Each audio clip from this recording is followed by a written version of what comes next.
Okay, YouTube, we have our next PC build. This is a MicroATX case from NZXT. This is the H3 Flow. This is a new case from them, and I'm hyped to build in this. As you guys know, I have a love affair with small form factor, MicroATX, PC builds and so forth. But I also like large builds as well. I just recently did the H9 Flow RGB Plus, the new one with the 420 core and all of that. You guys can check that out on the channel. But in this video, we will be doing the H3 Flow MicroATX airflow case. I have the Aorus B850M Elite Wi-Fi 6E ICE motherboard to continue the all white thing. As you guys can see, my components here are all white. And then I have some other components here from NZXT. We have the new Kraken Plus 240. This is a cooler that's not on the Elite price point. I also have the F240 RGB core to go inside of here up front. And then we have the F120 Duo for the rear exhaust, as well as I have the NZXT control hub, which is their new hub for controlling these new core fans and whatnot. So for the GPU, I'll keep that a surprise because I haven't made up my mind.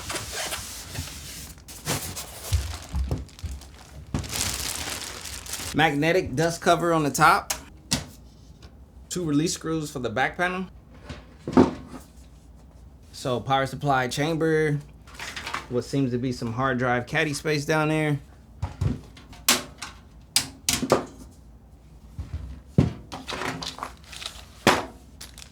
Hardware. The case comes with a non-RGB exhaust fan, but we will be replacing this. And if we have enough room, we could place that at the bottom under the GPU. I wanted to do another core down here. I probably still will.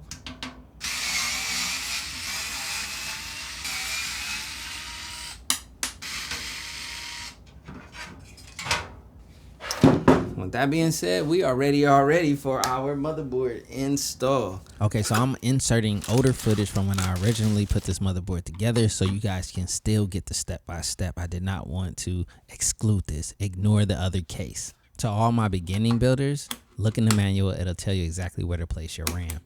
All right, next up, let's get our CPU seated. Oh no, let's do M.2 actually. So in this build, we're using the Kingston Fury M.2 SSD, and I place it in this slot specifically because if I place it in any other slot, it would affect the X16 PCIe factor of where our GPU goes.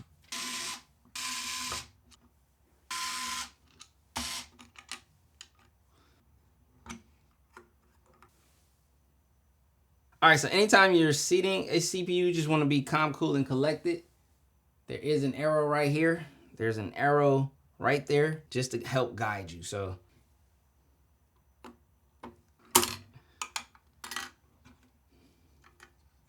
anytime you're doing anything like this or dealing with this, make sure your CPU is already seated. That way you eliminate any possibilities of dropping anything, a screw or whatever, onto those CPU pins. All right, so I'm gonna put this foam under, hopefully it reaches it. So that way the contact plate under there doesn't fall out. So this is me showing you how to prep your motherboard for an AM5 contact frame. Right here is the thermal paste guard, and I'll show you the contact frame next. Even on the contact frame, you see the arrow. Included screws. Half turn pass resistance. Half turn pass resistance. Half turn, half turn, complete resistance, complete. All right, we are there. For this build, the motherboard that I will be using is here. This motherboard is already assembled with a 9800X3D. We have 2 G.Skill Ripjaws M5 Neo RGBs. And as far as our M.2, some Kingston Fury Renegade goodness.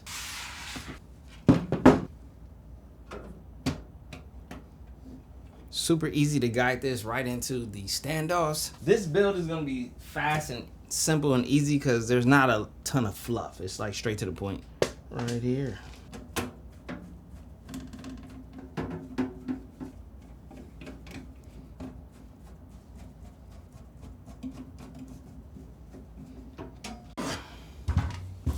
Look at that case. Look at that. You can basically get a feel for the build already. Super fire. Okay, so before I get into this Kraken Plus AIO, I'm realizing I'm missing one of my RGB core fans. One of these. I actually requested the 240 and the 280. Reason being, I was going to put the 240 under here if it would fit under my GPU. And then I was going to run the 280 in the front. I want maximum airflow. This thing has up to 280 on the front. So I wanted to put a full 280 RGB core. What I can do to improvise for today's build is I do have an extra F240, which I could probably use and just put a 240 up here. Let's go ahead and get inside of the Kraken Plus 240, which is a more affordable version of the AIO.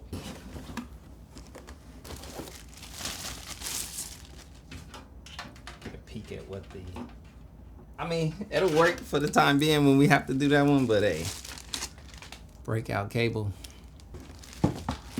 Okay, pre-applied thermal paste. Nice. Still, it's about the same size, or it looks like it's about the same size as the Elite AMD kit. AMD socket standoffs. Mounting accessories. Here we have it. It's gonna be a top mounted. Let's see, which way are we gonna let the pipes come down? We go that way. So now that we know that this is gonna be facing the back, we want our cable facing the back. So our cable is gonna go in here, just like that.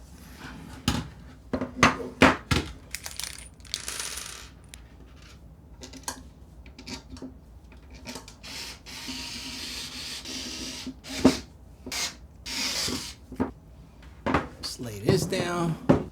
The larger side of the standoff goes in here.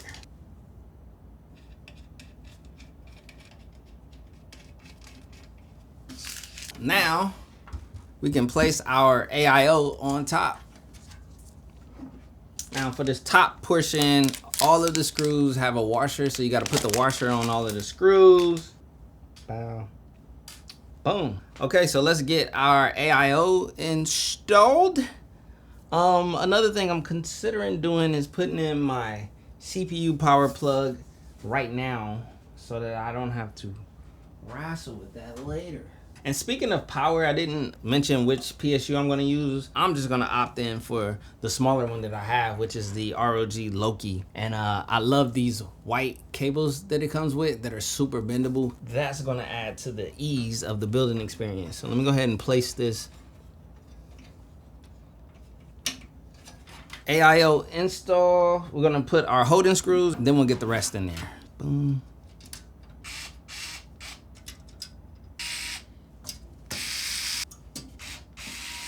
So here's a tip. You don't have to tighten it right away. You can give it some slack, so that way if you need to adjust this while you're putting everything in and then lock it in later. So that's just something to keep in mind. I'm gonna go ahead and put in all of my holding screws, which will just hold it up in place, and then we'll screw these in later. But just know that you have to remember that you need to come back and screw these in fully. All right, next up, I'm gonna do my F120 RGB Duo. So with typical fans, if you don't know, if you're new to building, this is the face of the fan, that's the rear. Air out the rear, air through the face. Now, if you get a reverse blade fan, that will be reversed, but this is not a reverse blade fan. So for those of you who may be new, this is the front, this is the rear. Air goes through the front, out the rear. Unless you get a reverse blade fan, this is not one of those. So when you're routing your fan or you're getting ready to place your fan, it's good to have the cables close to the hole. So since the hole is right here, I'm gonna run the cables through ahead of time, right? See, and that's why you keep the AIO out the way or movable, because then I have easy access to this hole. You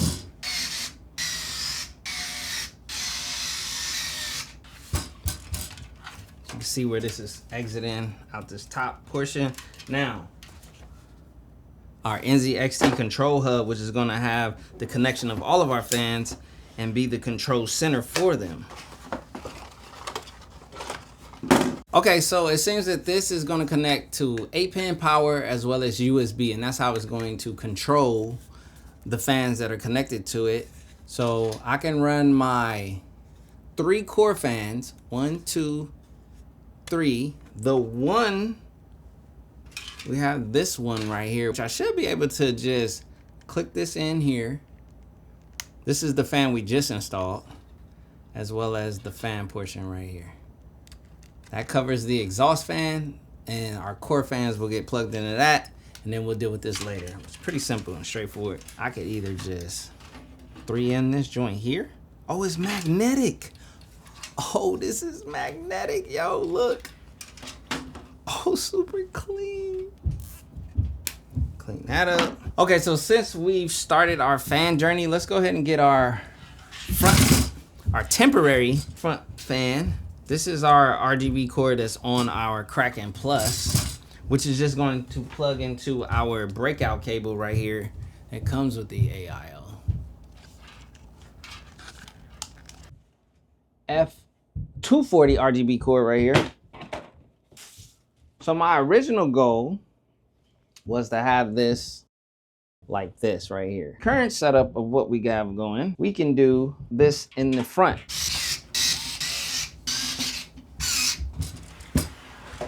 Okay, so now let's flex the benefit of what this control hub is really for. Pin number 1.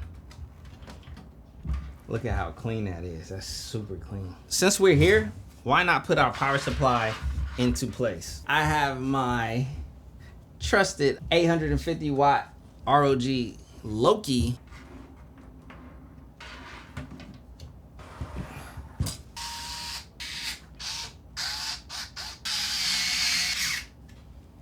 Power supply in place, ready to go. Let's see, let's make sure we have enough power for everything. I think I needed to add another PCIe power now that I think about it. We have 2 for our GPU. I'll just run those up early. Another PCIe, plug that in. Clicks in super easy. I'm gonna take this. That's just one power connection out of the way. We're gonna need the SATA power for our AIO, so we have that in place. This build is super simple, super simplistic, very straightforward, and very nice to build in, especially for a smaller form factor build. I love it. We can start doing our motherboard connection points, our USB from our control hub, and then our USB from our AIO.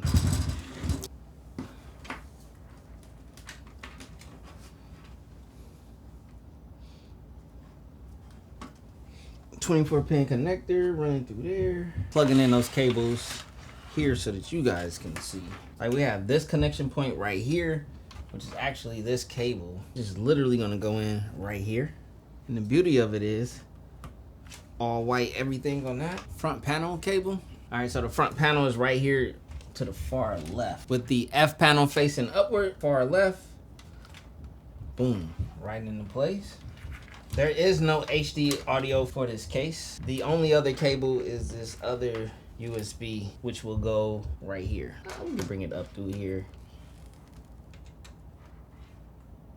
We have our USB connection point from our control hub. They're very well labeled. You can see them with your naked eye. If you're looking, they'll say USB and USB. I love that. That's perfect for first-time builders and experienced builders as well. This is going to say USB 2.0 facing upward. It's going to fit right into place. Boom. We have an ARGB from our power supply. It's right next to this HD audio thing. Okay, so we're going to put our AIO, we're going to push it the furthest to the front we can. All right. It's always good to just lay your PC down when you're doing this. So it'll be very simple. We'll put our thermal paste here, and then we'll put the correct brackets on here for AM5. We'll route this cable in and everything, and then we'll get this AIO on. Now the thing is, we have to run, you know what I'm going to do? I'm gonna run this through later and push it in afterward. We're gonna run this through up here and in. And the cool part with this being back here is I'll go ahead and route some other things. Our core fan plugs into this AIO breakout cable right here. We just got to figure out our cable management for that. We have SATA power, which is easily found right down here. And then our USB right next to where we plugged in our other one. This one faces USB down though. Lay this down. So our CPU fan is right behind the AIO right here, and it's the one that's like vertical, and it would have been so much easier to connect this without an AIO right here. So our AIO, we got to do two things: remove the thermal paste as well as these brackets and bottom. Cool mobility with this one. All right, let's get this thermal paste off of here really quick. So I just got this in.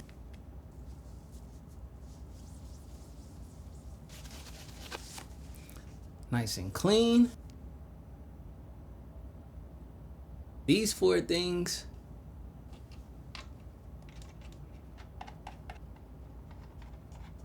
All right, let's cross pattern this bad boy on here. Oh, I forgot to put my breakout cable in. It's all good, we're gonna make it work. Now I'm gonna put my breakout cable into place. Press it in up here. I heard it click in, and we are good to go, baby. All right, and let's put our 24-pin power connector on here. Full click.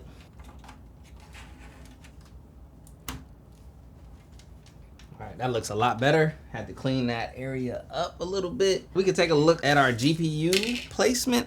So we'll see if our GPU can fit along with the F1 or 240 core under it. The card that I'm putting in is about a 2.5 slot card. Don't have any true 2 slot cards, but with a 2 slot card, oh man, it would be a really, really nice fitment. Okay, today's GPU of choice is going to be the 9070XT from ASRock, Still Legends. This is keeping that all white theme. We gotta do it for the video. We gotta do it for the look. I'm always very careful and very sure before I put pressure on my GPU going into the PCIe slot. I always make sure it's lining up properly and going in straight. Boom.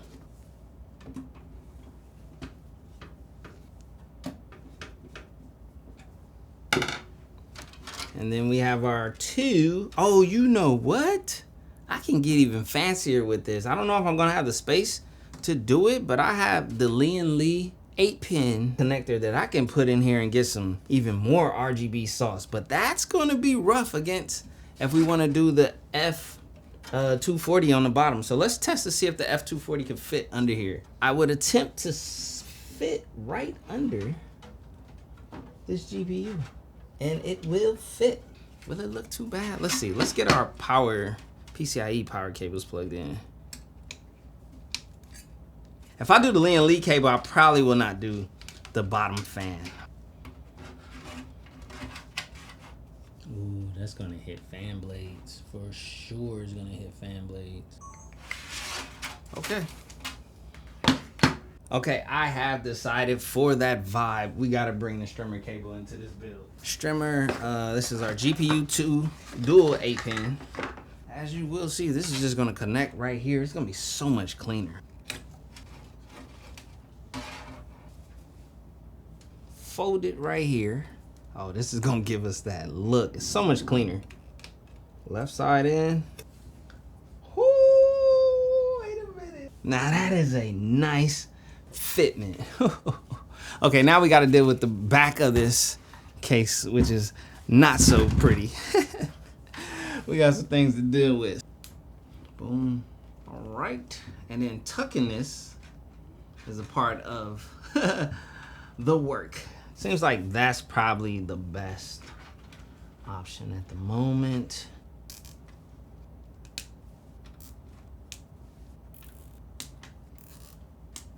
Boom. So we connect it in.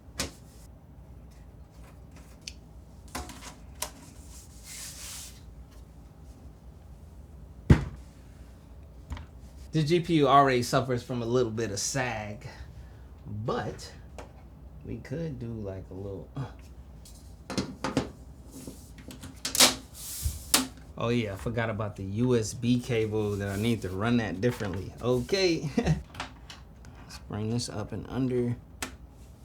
Okay, so essentially what I did was I brought this through the upper part and curved it right there so that way it's not in the way of the GPU coming in from the lower section. Still cable managed well back here.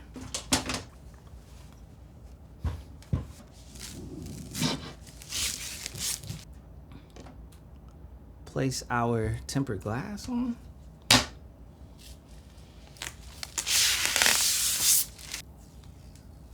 Oh.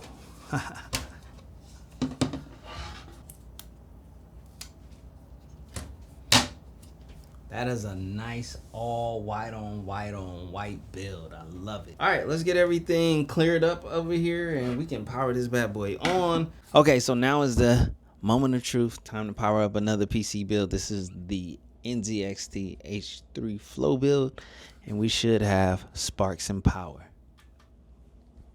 Ooh, look at her. Yeah. So everything is working as it should currently. Let me turn on the monitor. You can see through the vented area. So your cable management is exposed in this case. Oh, that's crazy, yo. You know, you got to keep the airflow right because this can bring in air through here and up if you were to use the fans under the GPU. I will say this. It is the Kraken Plus, so it is a more value-driven AIO. But, man, the Kraken Elite, the screen on the Kraken Elite is just, yeah.